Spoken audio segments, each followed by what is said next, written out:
the Chase Thomas Podcast, for people who have nothing but time to kill. A little bit this week in preparation, bouncing around each week, giving more insight to different teams. League pass team right now for the casual NBA fan. Why or why not would you recommend folks tune in and see what the Miami Heat are doing right now? Well, I am a Jimmy Buckets guy, and Jimmy Butler just came back. So that is the number one reason to watch the Miami Heat. I love watching that guy ball. I know, obviously, he kind of cranks it up for the postseason, but, I imagine, especially now coming down the stretch, that he'll already start to crank things up. So that'd be not my number one reason. Obviously, it's unfortunate that Jaime Jaquez picked up an injury, or else he'd be one of my reasons too. Bam Adebayo has been sensational this season, and I think he'll be right in the mix for Defensive Player of the Year.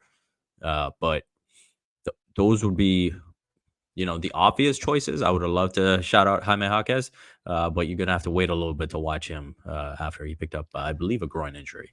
He just looks like a 17-year vet when you watch him. So I'm like the only person watching the replay of Hornets Heat yesterday.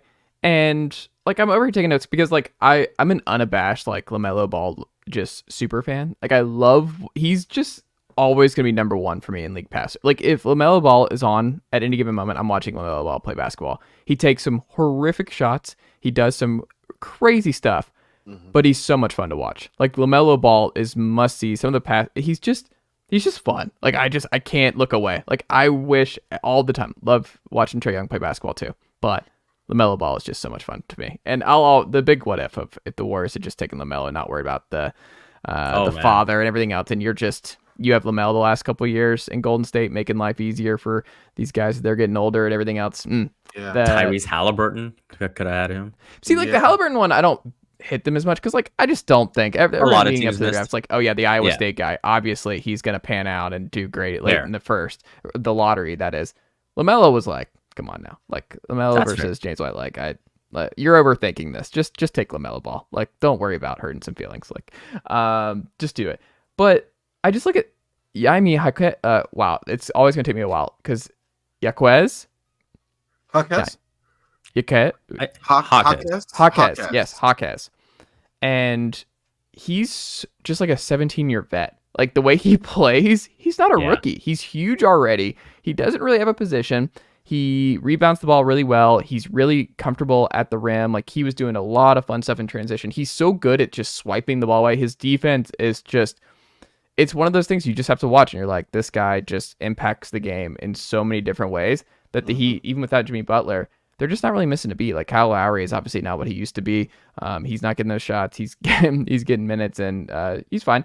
But I think the other thing with the Heat, and I don't know if you agree with this, Corban, Tyler Herro is taking the lead. Tyler Herro is a really, really good NBA player. And when Jimmy's not there and certain lineups that they're running, Tyler Herro has a lot on his plate offensively, and he is getting shots up, but he's good. Tyler Herro, I don't know if he's going to be a perennial all-star in this league, but it also wouldn't surprise me because Tyler Herro, I think, is the best I've seen him in the NBA right now. Oh, yeah. He's been very solid this season. He started off hot this year, which, I mean, one is a testament to the growth he's made like as a player, but also his mindset because he was in trade rumors for most of, the offseason with Damian Lillard. Started off red hot this season. Obviously, the ankle injuries and other sort of things kept him out for a bit, but since he's been back, he's been great. And he was a big reason why, the Heat won that game against the Nets 2 days ago now, or yesterday. Point being, like, he has been really, really good. And so I don't know. I still want to improve a lot defensively, like even within a Heat system that, I think does a good job of masking certain players' deficiencies on that end. I think just to be all like, I want to see some actual two-way play there, but the leaps and bounds that he's made on the offensive end and being a guy who can step up while Jimmy Butler right now is taking it kind of half speed before the playoffs. But inevitably, even though Jimmy Butler already has an old man game, he's going to age and just not going to have that gear at all. And to have a guy like Tyler Herro who can, just enter his prime by that point and can assume a larger role there, I think will be great. And he definitely does seem to have the mental makeup and obviously the growth in his game to do so. I think a good Is way. he the best floater in the NBA right now?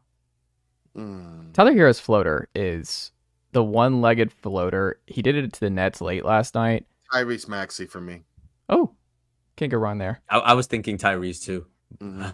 They're just so Yeah, pretty. so I like- They make yeah, it look it's so crazy. easy, and it's just from crazy angles, really far out with Herro too. I don't know. Who do you think's further out when they take off and the shot's going up? Is it Maxey or Herro? I might still say Maxey. Herro does go pretty far, but I don't know. Herro does go pretty far. Maybe I'm just thinking Maxey's flying around all the time. You know what I mean? Every time I see Maxey's these just a headlines, blur.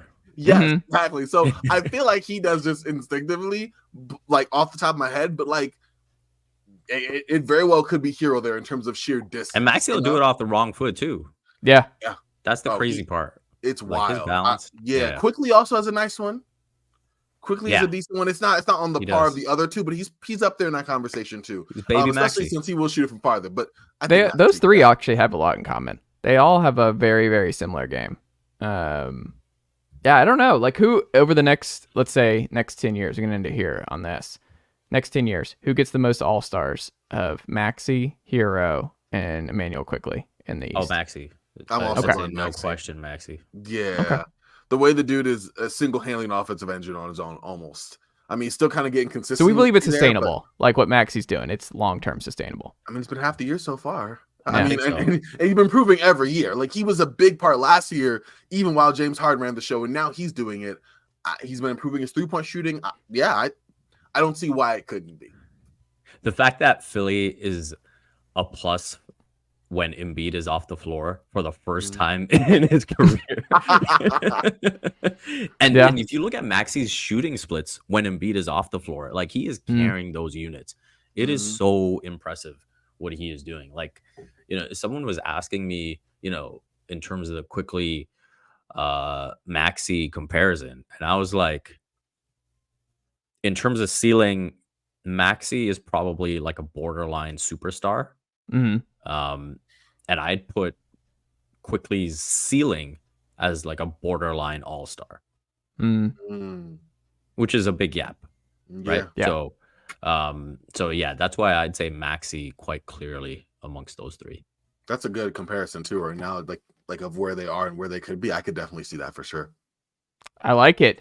Well, Vivek, we loved having you on tonight's show. Greatly appreciate you coming by to talk some Raptors and NBA as a whole. What can the good folks look out from you all across the internet this week?